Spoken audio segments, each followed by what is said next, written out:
በስመ አብ ወወልድ ወመንፈስ ቅዱስ አሐዱ አምላክ አሜን። በክርስቶስ ክርስቲያን የተሰኛችሁ የልዑል እግዚአብሔር ቤተሰቦች እንደምን አደራችሁ? እንደምን ዋላችሁ? እንደምን አመሻችሁ? አሜን። የኃያሉ አምላካችን ልዑል እግዚአብሔር ስሙ ከአጽናፍ እስከ አጽናፍ ለዘለዓለሙ የተመሰገነ ይሁን። ካለፈው ቁጥር 4 ትምህርታችን የቀጠለ የመጨረሻው ክፍል ቁጥር 4 ትምህርታችን እንጀምረዋለን፣ ጀምረንም እንፈጽመዋለን ማለት ነው። ልዑል ማደሪያውን ቀደሰ። መዝሙረ ዳዊት ላይ ያለውን ምዕራፍ 45 በቅንፍ 46 ቁጥር 4 ላይ ያለውን ትምህርት ማለት ነው። መልካም። የማቴዎስ ወንጌል ምዕራፍ 1 ቁጥር 25 ላይ ዮሴፍ የበኩር ልጇን እስክትወልድ ድረስ አላወቃትም ማለቱ እመቤታችን የአምላክ እናት መሆኗን አላወቃትም። እርሷም ትንቢቱ የተነገረላት ለእናትነት የተመረጠች ኢየሱስ ክርስቶስን የምትወልድ እናት መሆኗን አልተረዳትም ማለት ነው።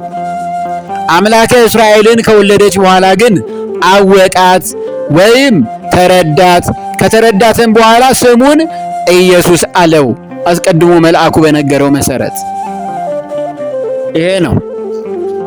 በይበልጥ ጻድቁ ዮሴፍ ትንቢቱ የተፈጸመላት የኢየሱስ ክርስቶስ እናት ድንግል ማርያም እንደሆነች ያወቀበት መንገድ በተወለደ ጊዜ ነው። በሬና አህያ ትንፋሻቸውን በገበሩለት ጊዜ ነው። ትንቢተ ኢሳይያስ ምዕራፍ 1 ከቁጥር 2 እስከ 3 ላይ ሰብአ ሰገል በሰገዱለት ጊዜ ነው። ማቴዎስ ወንጌል ምዕራፍ 2 ከቁጥር 1 እስከ ቁጥር 14 ላይ እስከ 11 ተመዝግቧል። እረኞች ባመሰገኑት ጊዜ ነው። ይሄ ነው። የሉቃስ ወንጌል ምዕራፍ 2 ቁጥር 8 እስከ 14 ላይ ያለውን ስንመለከት እነዚህ በተፈጸሙ ጊዜ አወቃት። ድንግል ማርያም ትንቢቱ የተፈጸመላት እናት መሆኗን ተረዳ ማለት ነው። ከዚያ ስሙን ኢየሱስ አለው። አስተውሉ። ይህን እውነተኛ ማስረጃ ስንመልስላቸው ጥቂት የማይባሉ ሰዎች እንዲህ በማለት መልስ ይሰጡናል። በማቴዎስ ወንጌል ምዕራፍ 1 ከቁጥር 18 እስከ 20 ላይ እናቱ ማርያም ለዮሴፍ በታጨች ጊዜ ሳይገናኙ በመንፈስ ቅዱስ ጸንሳ ተገኘች። እጮኛዋ ዮሴፍም ጻድቅ ሆኖ ሊገልጣት ስላልወደደ በስውር ሊተዋት አሰበ። እርሷ ግን ይህን ሲያስብ እነሆ የጌታ መልአክ በሕልም ታየው፣ እንዲህም አለ፣ የዳዊት ልጅ ዮሴፍ ሆይ ከእርሷ የተጸነሰው ከመንፈስ ቅዱስ ነውና አትፍራ በማለት አስቀድሞ መልአኩ ቅዱስ ገብርኤል ኢየሱስ ክርስቶስን የምትወልድ እናት መሆኗን ነግሮትስ አልነበር ወይ ይሉናል። ቅዱስ ገብርኤል አይሉትም። ስለ ክብሩ እኔ ቅዱስ ገብርኤል እለዋለሁ። ገብርኤል ነግሯት አልነበር ነው የሚሉት እነርሱ በሌሎች ቤተ እምነት ያሉት። ያን ጊዜም ስለምን አላወቃትም አልተረዳትም በማለት ትክክለኛ መልስ ይሰጡናል። ለዚህም በቂ መልስ አለ። በትክክልም ይህን የቅዱስ ገብርኤል ዜና ብስራትን ከሰማ በኋላ ጻድቁ ዮሴፍ ተረጋግቶ ኢየሱስ ክርስቶስ ከእርሷ እንደሚወለድ አምኖ ተቀብሏል። ነገር ግን የበኩር ልጇን እስክትወልድ ድረስ አላወቃትም፣ ስሙንም ኢየሱስ አለው ማለት እርሱ ለእርሷ እጮኛዋ ጠባቂዋ ሆኗት ከተሰጠች ጊዜ ጀምሮ እመቤታችን የአምላክ እናት መሆኗን አላወቃትም፣ አልተረዳትም። መልአኩ ቅዱስ ገብርኤል ከተናገረ በኋላ ግን አወቃት፣ ተረዳት። ከተረዳትም በኋላ ስሙን ኢየሱስ አለው በማለት እውነተኛ መልእክቱን በቅዱስ ወንጌል ገለጠው። ሌላው በእምነታችን የማይመስሉን ወገኖቻችን ከኢየሱስ ሌላ ልጆች ወልዳለች በማለት የሚያስተምሩበት የመጽሐፍ ቅዱስ ማስረጃ ኢየሱስ ወንድሞች አሉት በማለት የሚጠቅሱበትን ጥቅስ እንስማው። የማቴዎስ ወንጌል ምዕራፍ 12 ከቁጥር 46 እስከ 50 ያለውን ገናም ለሕዝቡ ሲናገር እነሆ እናቱና ወንድሞቹ ሊነጋገሩት ፈልገው በውጭ ቆመው ነበር።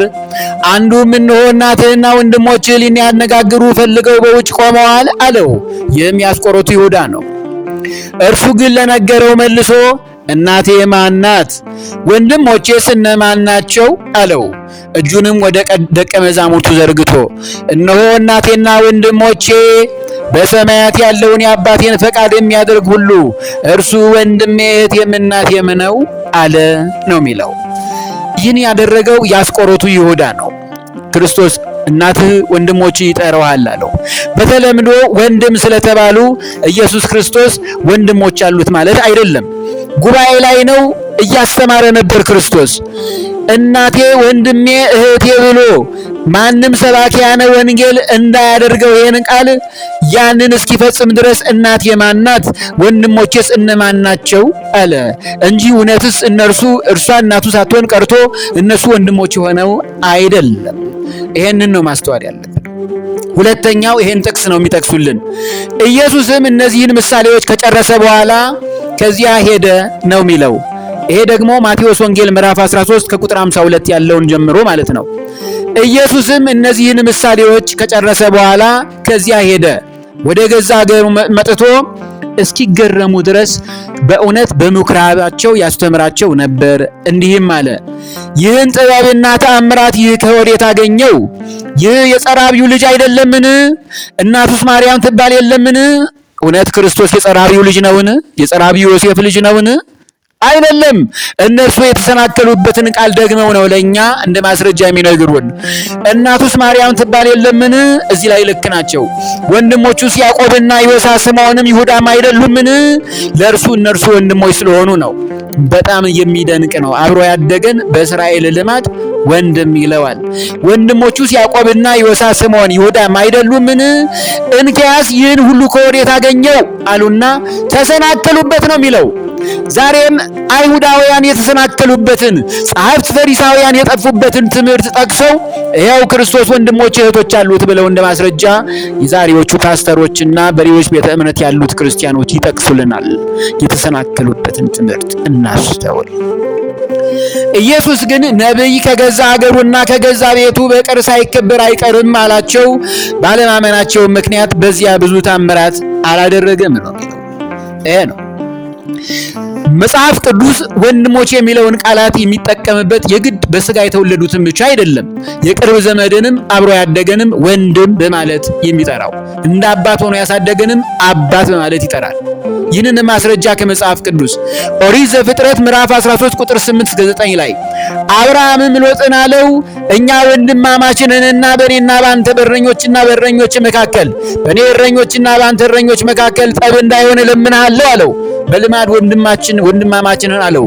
እርሱ የወንድሙ ልጅ ነው ሎጥ ለጻድቁ አብርሃም። ይህን ማስተዋል ነው። የሉቃስ ወንጌል ምዕራፍ 2 ከቁጥር 48 እስከ 50 ላይ እናቱም ልጄ ሆይ ለምን እንዲያደረክብን ጠፍቶ ነበር በ12 ዓመቱ ክርስቶስ ከኢየሩሳሌም ሲመለሱ የፋሲካን በዓል አክብረው ማለት ነው። እነሆ አባትህና እኔ የተጨነቅን ስንፈልግ ነበር አለችው ድንግለ ማርያም። እርሱም ስለምን ፈለጋችሁኝ? በአባቴ ቤት ሆን ዘንድ እንዲገባኝ አላወቃችሁምን አለ። እርሷ ምንድን ያለችው? እኔና አባትህ አለች። ክርስቶስን ከየት እንደተጸነሰችው እርሷ ታውቃለች። በልማድ ያሳደገም አባት ስለሆነ ዮሴፍ እኔና አባትህ ስንፈልግህ አለች። ይህንን ይዘን ታዲያ ክርስቶስ ዮሴፍ አባቱ ነው ልንል ነው? እርሱ ግን ምን አለ? በአባቴ ቤት ሆን ዘንድ አይገባችሁምን? አላወቃችሁምን አለ። የባሕርይ አባቱ እግዚአብሔር አብ ነው እንጂ ዮሴፍ አባቱ አይደለም። ይሄ ልማድን ማጤን ያስፈልጋል። መጽሐፍ ቅዱስን ስናነብ ወንድሞች የተባሉት ተብለው የተጠሩት ከራሳቸው ወንድሞች ከተባሉት ሁለቱ ሐዋርያት በመልእክታቸው የጻፉትን ትምህርት ቃል በቃል እንመልከተው። በቅድሚያ ግን የቅዱስ ጳውሎስን መልእክት እንመልከት። ገላትያ ምዕራፍ 1 ከቁጥር 18 እስከ 19 ላይ እንዲህ ይላል። ከዚህ ወዲያ ከ3 ዓመት በኋላ ኬፋን ልጠይቅ ወደ ኢየሩሳሌም ወጥቼ ከእርሱ ጋር 15 ቀን ሰነበቱ።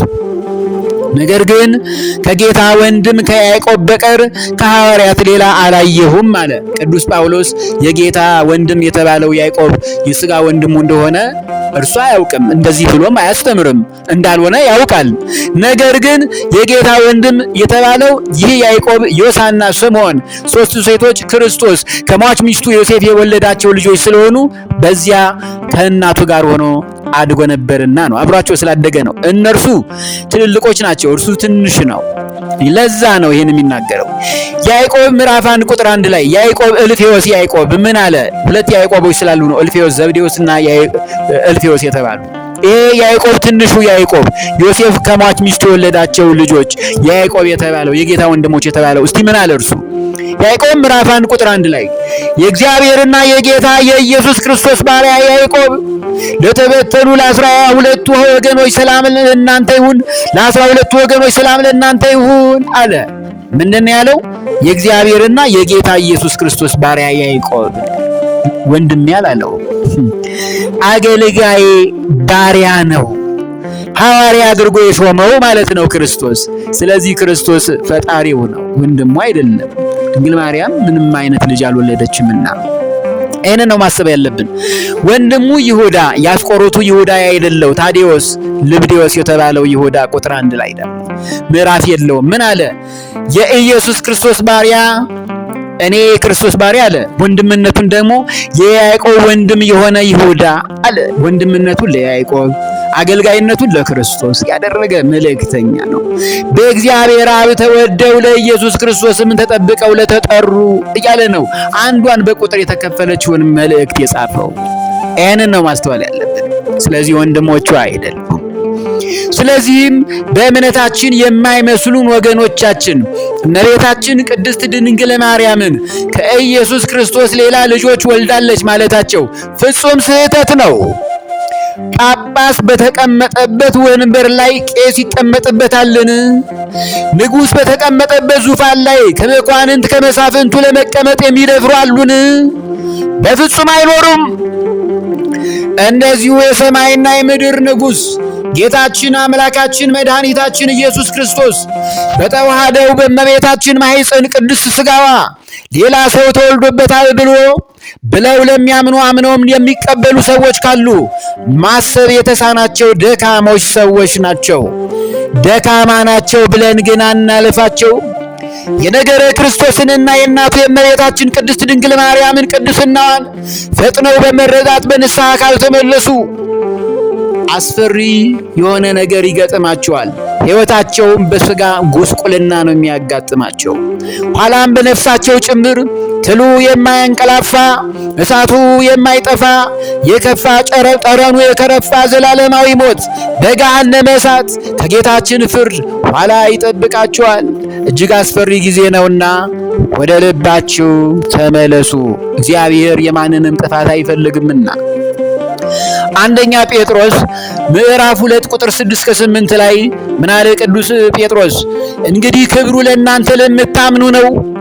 ለማያምኑት ግን አናጢዎች የጣሉት ድንጋይ እርሱ የማዕዘን ራስ የእንቅፋትም ድንጋይ የማሰናከያም አለት ሆነ። ይሄ ነው ተሰናከሉበት አይሁዳውያን ጸሐፍት፣ ፈሪሳውያን፣ ግብዞች፣ ሐና፣ ቀያፋና ሌሎችም ያንን ጥቅስ እየጠቀሱ ያሉ ዛሬም የእንቅፋት ድንጋይ የማሰናከያም አለት ሆነ። ክርስቶስ የማያምኑ ስለሆኑ በቃሉ ይሰናከሉበታልና ለዚህ ደግሞ የተመደቡ ናቸው። ኦርቶዶክሳዊ ተዋህዶ ሃይማኖትና ሊቃውንቶቿና አገልጋዮቿ ተከታዮቿ ምዕመናን መጽሐፍ ቅዱስን በዚህ መንገድ ነው የተረዱት። ይህንን ነው ሌሎች ትውልድ ማወቅ ያለበት። ይህንን ነው ሁላችሁም ልታውቁ የሚገባው። ትንቢተ ኢሳይያስ ለዚህ የተመደቡ ናቸው ነው የሚለው። በክህደትና በጥፋት መንገድ ከመመደብ ያድነን። ቀኖች ክፉዎች ናቸውና ዘመኑን ዋጁ ነው ያለው። በእምነታችን ያጽናን፣ የጠፉትንም ይመልሳቸው። ትንቢተ ኢሳይያስ ምዕራፍ 52 ቁጥር 7 ላይ የምስራች የሚናገር ሰላምንም የሚያወራ የመልካምን ወሬ ምስራች የሚናገር መድኃኒትንም የሚያወራ ጽዮንንም አምላክሽ ነግሷል የሚለው ሰው እግሩ በተራሮች ላይ እጅግ ያማረ ነው አለ። ተራራ በሆነችው በኢየሩሳሌም በዚህም ምድር በተራሮች በተባሉ አብያተ ክርስቲያናት በሊቃውንተ ቤተ ክርስቲያንና በቅዱሳን ዘንድ የከበረ ነው አለ። የምስራች የሚናገር እውነተኛውን የእግዚአብሔርን ቃል የክርስቶስን ክብር እንዲግልጥ አድርጎ የሚናገሩ አባቶቼና ወንድሞቼ ንዑዳን ክቡራን ናቸው። ስለዚህም ነው ነቢየ እግዚአብሔር ስለ ድንግል ማርያም ልዑል ማደሪያውን ቀደሰ ሲል የመሰከረው። መዝሙረ ዳዊት ምዕራፍ 45 በቅንፍ 46 ከቁጥር 4-5 ላይ ልዑል ማደሪያውን ቀደሰ።